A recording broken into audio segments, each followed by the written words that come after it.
Welcome back to The Edge. Layoffs at Amazon, the Ticketmaster debacle. Is there anyone left at Twitter besides the CEO? We've got a report from Moz, the impact of local business reviews on consumer behavior, and straight from Google, guide to Google search ranking systems. You're listening to News from The Edge for the week of November 21st, 2022, here on Edge of the Web Radio. From the Edge of the Web studios, here's what we're looking at this week. You snuck a gobble in there. This is great for our international audience. Realize that, right? Exactly. We're America. Everything revolves around us. It's Thanksgiving for the whole world, even though I think Canada has another Thanksgiving altogether. But is Canada a real country? Maybe. They got poutine. Not if you ask America. America.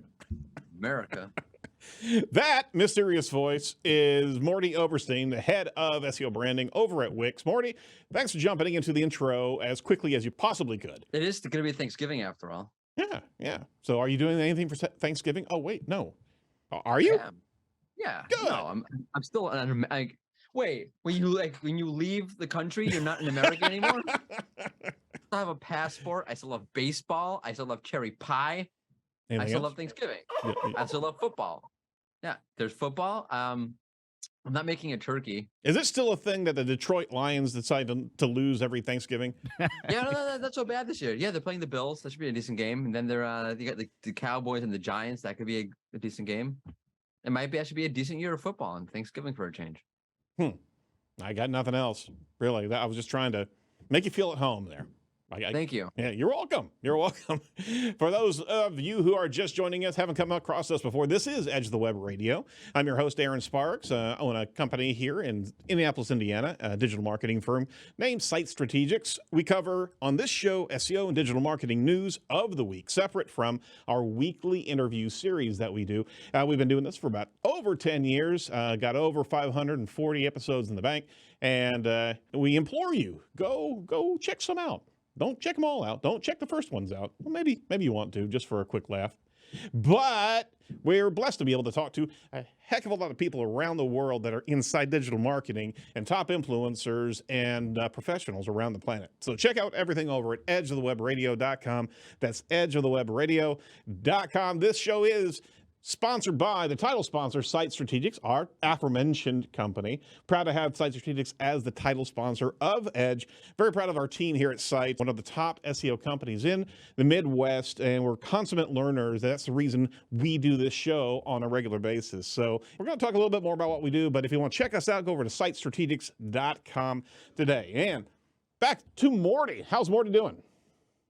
Good. Yeah, everything's fine. Thank you for asking. Did you see how ready he was for that? He was like leaning. He was late. His feet were up a minute ago. I was just sitting back. You're doing this whole intro about the top company in the Midwest. We can do for you, yada, yada, yada. And then you're just leaning back and just waiting for us to call upon you. So what's going on? I sit here on my high horse and I wait to be called on. What's going on at Wix? We released a new tool, so that's exciting. The page editing or dashboard. So basically, yeah, you may have seen it in Tech Radar or in Search Engine Journal, covered there. But basically, so the way it worked previously was you had folder level control. So for example, you wanted to, add the brand name to all of your title tags and for all your product pages, you can do that really easily. But working per page, you had to go to each page, either in the Wix dashboard or in the Wix editor, depending on the page type. But now all of the pages for the folder are in one place. So if I want to edit my robots meta tags or my title tag or my meta description, structured data, I don't have to go from page to page to page. I can see all of the pages for the folder in one dashboard and just do it really quickly. It's a huge thing. If you really have a big site, which there are many big Wix websites, it saves you a lot of time. You have a bulk editor as well? Yeah, so the bulk editors, you can do things on the folder level. Very cool. Very cool. So it's very cool. And it's right now it's for product pages, it's for your main pages. So your home page, about page are all grouped together and soon coming to blog pages. Damn, that almost sounded like a commercial from Wix there, didn't it? It did. Open the door, he just plows right through. You know, we're the top CMS in the Midwest. In the Midwest, in the region. Hey, We're constant learners. Oh, God. Here we go. All right. So if you want to actually learn what they're doing, they're actually putting out a podcast that's pretty cool as well. If you go over to Surf's Up, you can check them out. We get a early shot at every one of their episodes because we're producing it. So I'm going to just grab a hold of your Wix commercial and throw a commercial about Edge Media Studios in there as well. How about that? Perfect. We're like, what, 10 minutes in? We've already advertised Wix and Edge Media Studios. Yeah, there we go. So let's get If in. you're here to learn things, I guess you're screwed. Yeah, sorry about that. It's only 6 minutes in, so you just skip past all this anyway, right? To the meat of the matter. All right, Article 1 over at TechCrunch. Check this out. Amazon lays off about 10,000 employees in one fell swoop. Rumors actually suggest the layoffs were on the way at Amazon, with some estimating suggested upward of 10,000 will be let go. This week, the layoffs actually began with CEO Andy Jassy writing a memo that the layoffs will continue into next year. Holy Hannah. And on top of that, just covering, again, the mass exodus that's happening over at Twitter. I think 1,500 to 2,000 left because Musk actually challenged them on, hey, if you're going to stay here, you're going to do some hardcore programming. And then everybody decided to say, yeah, that's not for us. Is that the spin here? No.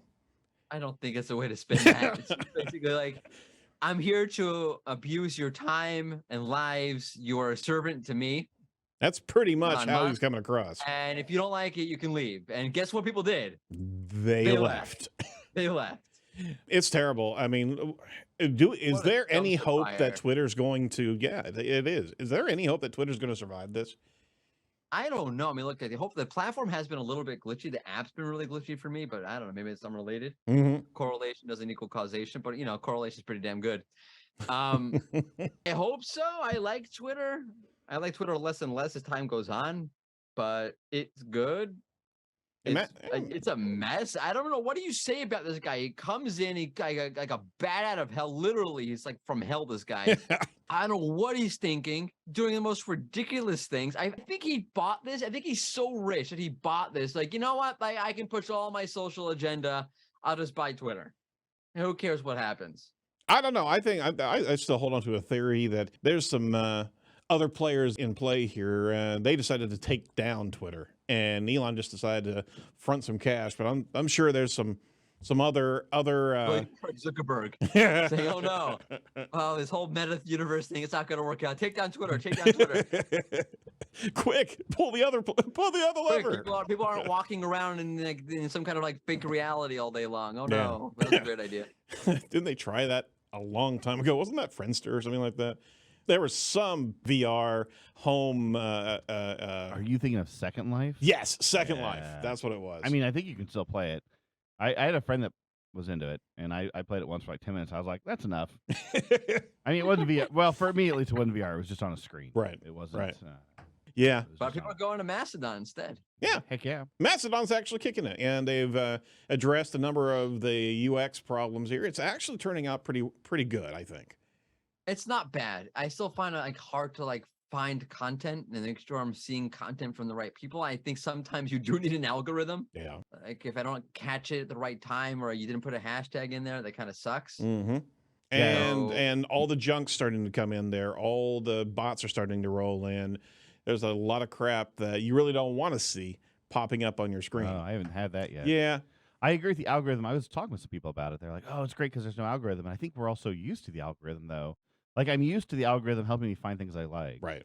So I'm trying to be a lot more intentional of making sure I star everything that I get something out of, and that I follow everybody that I'm starring to kind of build my own timeline. Right. And then you can create a list, but it's like really tedious to do. Yeah. I'm sorry. It's not going to be served up to us on a plate. Is that what you guys are complaining about? Yeah, why don't you go walk to school uphill both ways? Are you calling me a curmudgeon?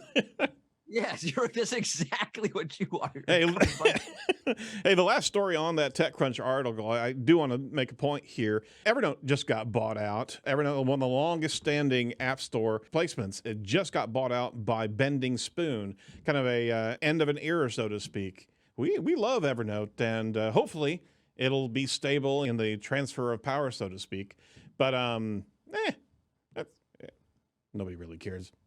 I love Evernote. So it's also the Taylor Swift part of that story. All right. So Taylor Swift. Why I threw it in. By the way, that's why I threw it in the sheet. Did you not get your tickets, Morty? I'm really upset. By the way, if you ask me like name 3 songs Taylor Swift sings, I have absolutely no clue. Well, evidently Ticketmaster could not handle the fan base because they couldn't keep up with the Swifties, and obviously you're not a Swiftie. If only they were on Wix. I've been waiting all week. Yeah, gratuitous plug there. It crashed the site, and all the scheduled public sales were outright canceled. That's amazing. Things went very awry during the gated pre-sale, so the site completely crashed. Unbelievable. You'd think that they would have built up a bit of reinforcement on Taylor Swift pre-sale. Why? They're a monopoly. They don't care. All right. They'll get their money. Oh, Ticketmaster, they are really bad. They'll get their money. They don't care. They don't care. No. Worst. I hate. All right. Second article from Miriam Ellis over at Moz. Check this out. They announced a new report, The Impact on Local Business Reviews on Consumer Behavior. This was actually really, really interesting. It's an SEO industry report. It's their first large-scale survey on the habits of local businesses and review readers themselves and review writers and successful owner responses. Their survey uncovered interesting insights and actions local businesses can take to serve their customers better, earn more reviews, and build relationships. We've been talking about reviews being a huge factor of success for Google Business Profile sites. And we also reported last week that a bug in the system or a forced update actually removed so many reviews from Google Business Profiles. It was unbelievable. And we actually mentioned Mike Blumenthal's article on how you can actually try to retrieve those reviews. But this just kind of codifies the whole point here. Some stats from the report. Only 11% of consumers trust brand messaging over public sentiment. 68% trust what customers say about a business. That's huge. That's why you should make sure you control the reviews by having fake reviews. Oh, wait, next stat. Next stat, 52% of respondents say their negative reviews stem from false or incorrect online information. There goes that. Yep, exactly. So bad or rude customer service, bad product, low quality work on the job, all these were key factors of negative reviews. And a lot of this was false or incorrect, says that stat. 91% of consumers' next steps after reading reviews occur in areas completely controlled by the business, meaning the website or going to the place of business or contacting the business. So it's incredibly important to make sure that you are on your reviews, that you're asking for reviews authentically, never buying reviews. That's always going to turn out bad, right? Against Google's guidelines. It is against Google's guidelines. Well, the top reason customers don't review your business is because they forget to. 38% of the respondees said, I want to write reviews, but forget to do so when I have free time. What's the incentivization for somebody writing a positive review whenever they've gone home and have forgotten about your service? How often? How often is that going to happen? Well, people are fundamentally good, I think. Not like you with like such a cynic. I think people do. Not cynical at all. I hate people. I think people are good and they realize that, hey, that I got a service, or a product, and it was really good. And it'd be great to offer some appreciation for that by leaving a review. And just like the data says, they just forget. They You just gotta forget. remind them. So what you have to do is remind them. Exactly. You have to follow up with your customers, right? And you got to be able to find who they are. So you got to follow up with either a text message or an email. And that should really be part of your customer service anyway, is to find out how they did. How can we improve our service, right? Yep. I'd like to take a moment to say that you can go right now to ratethispodcast/edge. Thank you. RateThisPodcast.com /edge. I didn't have this scripted. I just thought of it right now. Like, Yes, it's a exactly. good time to remind people that you can ratethispodcast.com. How are we serving you, customers? Go over to RateThisPodcast.com /edge today. All right, let's jump into our title sponsor. Let's bypass these guys because we've already been doing such a plug. No, they're the top. They're the top SEO firm of learners in the Midwest. We learn because we care. All right. News article number 3. All right, so this was the meat of the matter that we wanted to cover here today from Google Search Central blog. Pretty big news coming through. They introduced their new guide to Google search ranking systems. Now, what is this all about? So they have repurposed and curated all of their different announcements and policies and updates that they've been pushing in through Google Search Console for the longest time. They've reorganized everything, and it's a brand new look at all of the different systems that work inside of Google and gives you a great picture of the timeline of when these certain algorithms were deployed, why they were, and on top of that, when they got retired in replacement of another algorithm that came through. Why is this important, Morty?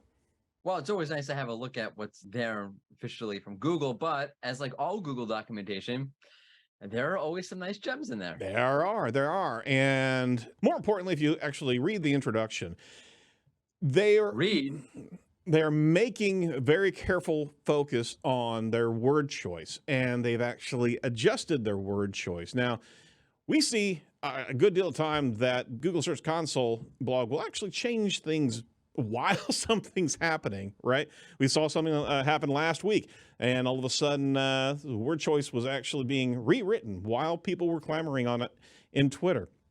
So they're being very, very careful, and they're choosing certain new phrases to actually adjust. So pay attention there. Go ahead. Ranking systems. Ranking systems. Right, system, that's a new word. Have you ever heard of a ranking system before? I've always heard about updates.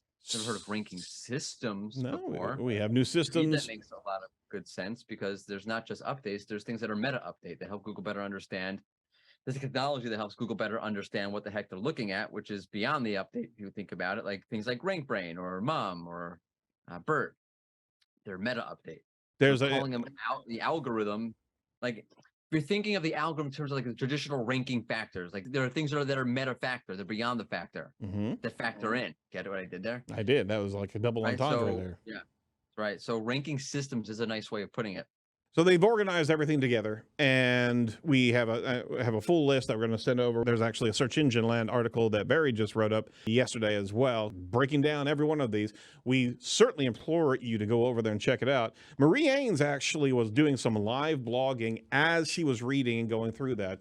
We certainly understand that she deep dives as soon as documentation's out there, and she was highlighting a number of new changes in there. Go check out that thread as well. She was referencing a couple of these. I'm going to see if I can pull one up real quick. So regarding the policy circumvention, if you engage in actions intended to bypass our spam or content policies, says Google, undermine restrictions placed on the content, a site or an account, or otherwise continue to distribute content that has been removed or make ineligible from surfacing, we may take appropriate action. So highlighted is that last part of the sentence from Marie, and they're talking about multiple sites at the same time here. So there's some true word changes and phrase changes in their policy circumvention piece right there. Anyway. Point being, another new one, right? That one's another new an one. Update to their spam policies documentation. Correct. So they're constantly updating all of these. Yeah, so exactly. now you have two pieces to read. You have to read the pieces on the ranking systems. Now you got to read the new one about the spam policies. And I also believe QRG got a few updates as well along the way. Did they really? And on top of that, we have one article we're going to carry on with the Berry Blast. I'll tease up is that Eat's in our wheelhouse, folks. Well, before we go there, we're proud to have NLinks as a sponsor of Edge of the Web. Did you know that entities play a major role in how search engines understand and rank content on the web? Optimizing your content solely around keywords is a thing of the past. So now's the time to add entities into the mix and reach higher rankings using NLinks, an award-winning software in entity SEO. NLinks provides you with expert-level data to build your content around any key concepts, so Google can actually have a better understanding of the context of your article. So go over to edgeofthewebradio.com/NLinks today to claim your free NLinks account and start creating content that will outperform your competitors. Okay, Berry Blast, check this thing out. First and foremost on deck, number one, Google says EAT applies to every single query. Now, if you don't know what EAT is, that's expertise, authoritativeness, and trust.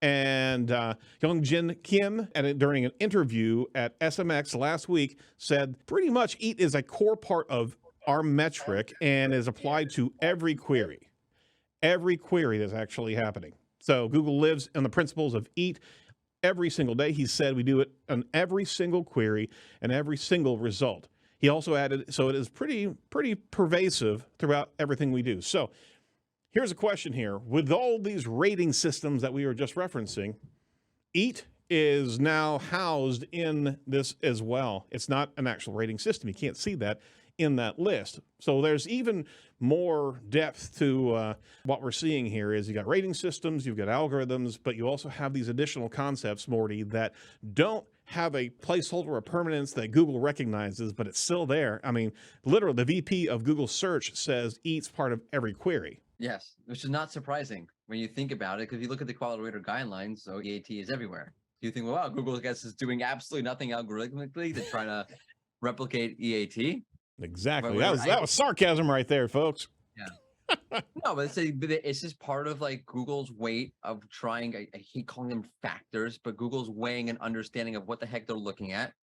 Part of it is a mock understanding of whether or not something is written with expertise, whether it is authoritative, or whether it is trustworthy. Absolutely. It really makes good sense. By the way, I would argue that's across the because quality is a domain level metric. So if it's domain level, then clearly it applies to every single one of your pages.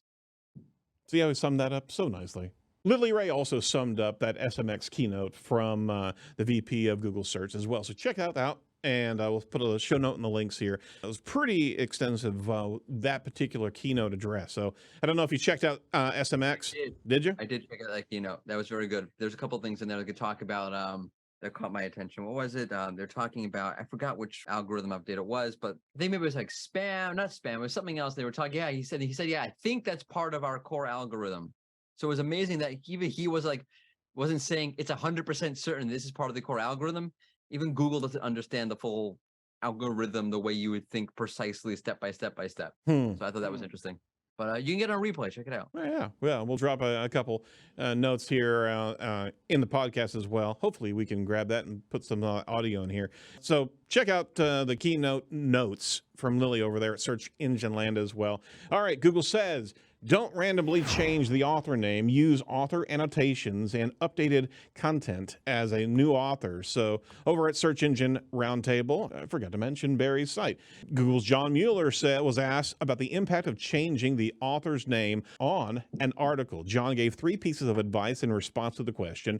Use author annotations. Rewritten content should use new author's name. And third, do not randomly change author names. We talked about this a while back, Morty, when we were talking about author entities and how content should have some permanence. You don't reuse or rewrite or change different authors because it doesn't serve the original author, and it certainly doesn't serve the blog or the site that's actually changing all this up, right? I'll say what I wrote to Glenn Gabe when I saw this come out, which is the web on drugs? You're going to change the author name? But did the author change? Changed into something else. He morphed into a beautiful mastodon. If you rewrote it and a new author wrote it, then you put I guess that's a new piece of content, new author. Unless the author changed, why would you be changing the author? That's stupid. Do you think it's like someone left a company or like under bad circumstances? Yeah, something like that. We're going to erase all notion of, like think about the amount of work we're going to have to do to get rid of Morty from all of these podcasts. It's and replace anything he's contributed with someone else's name. I've still written all like Rank Rangers content from 2019 and 2016. I'm sure they're not happy when I went to SEMrush about it. You just scared the crap out of me, Jacob. It's a lot of work. It's a lot of work.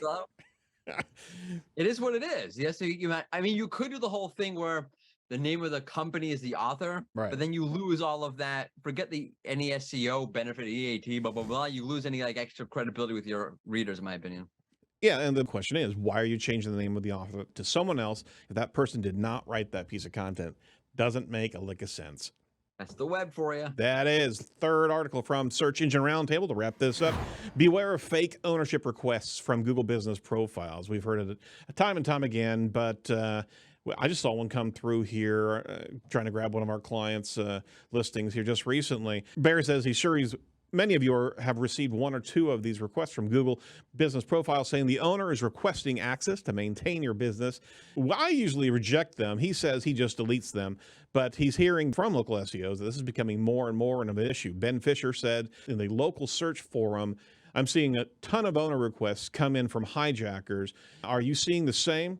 Started last week. I think I've seen maybe 5 over the course of the last week. So I'd concur with that. Others are saying yes, but maybe not just this week. Scott Rollins replied, saw quite a few maybe 3 weeks ago. So they're all jumping in there.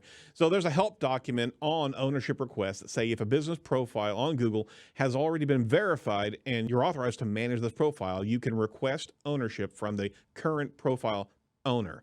If you can't find claim this business or own this business link on the business profile, you're likely already an owner of the business. On your profile, search for you manage this business profile badge. So what happens whenever you just delete it or ignore that request? I've seen Google Business Profiles be taken over by those requests, and we have seen lack of response is basically just getting out of the way. And if the offender is trying to manipulate the scenario, they can pull that thing right from your own clients or your own hands. So you've got to respond to those and reject those and say that they are not affiliated with the organization, because that also pushes data back over to Google and lets Google know what's happening with that particular account. Otherwise, that account's going to keep on trying to navigate and grab a hold of one of those.